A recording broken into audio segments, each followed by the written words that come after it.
Dampak mujizat. Tetapi kabar tentang Yesus semakin jauh tersiar dan datanglah orang banyak berbondong-bondong kepadanya untuk mendengar dia dan untuk disembuhkan dari penyakit mereka. Akan tetapi ia mengundurkan diri ke tempat-tempat yang sunyi dan berdoa. Lukas 5 ayat 15-16.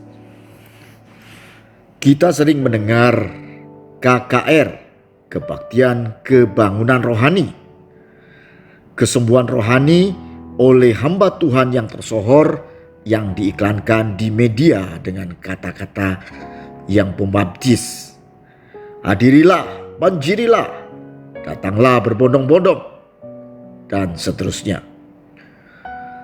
Harapan dari KKR ini adalah menarik sebanyak mungkin orang mengalami mujizat Tuhan. Ketika mereka mengalami pemulihan jasmani secara mujizat, diharapkan mereka bertobat dan datang ke gereja.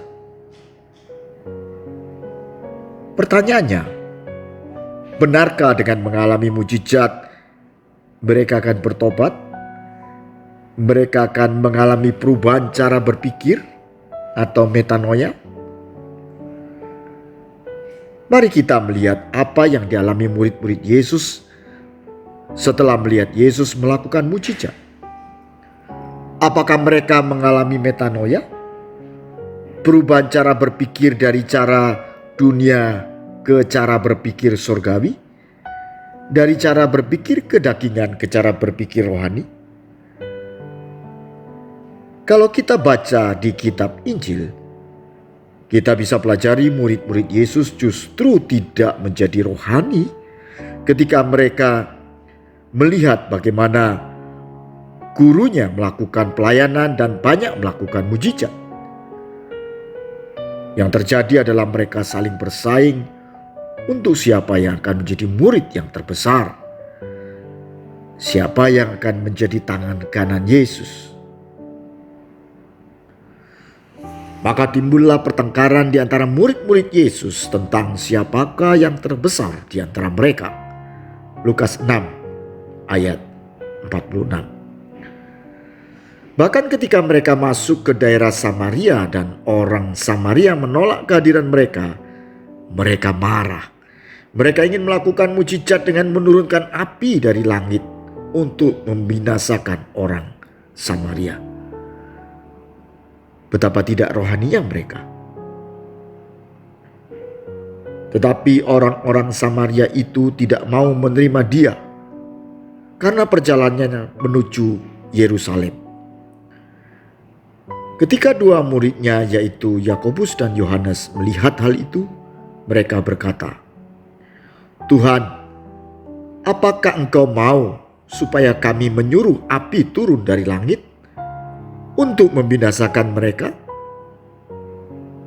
Akan tetapi ia berpaling dan menegur mereka, lalu mereka pergi ke desa lain. Lukas 9 ayat 53 sampai 56. Itu sebabnya gereja seharusnya tidak hanya mengajarkan mujizat, tetapi juga mengajarkan perubahan cara berpikir dari cara berpikir duniawi ke cara berpikir rohani. Karena tujuan Kristus datang ke dunia adalah transformasi nilai kerajaan surga di muka bumi. Jadi jangan sampai Anda sering mengalami pertolongan Tuhan secara ajaib atau mujizat, namun karakter Anda semakin seperti dunia. Anda semakin bersifat duniawi dan bukan rohani.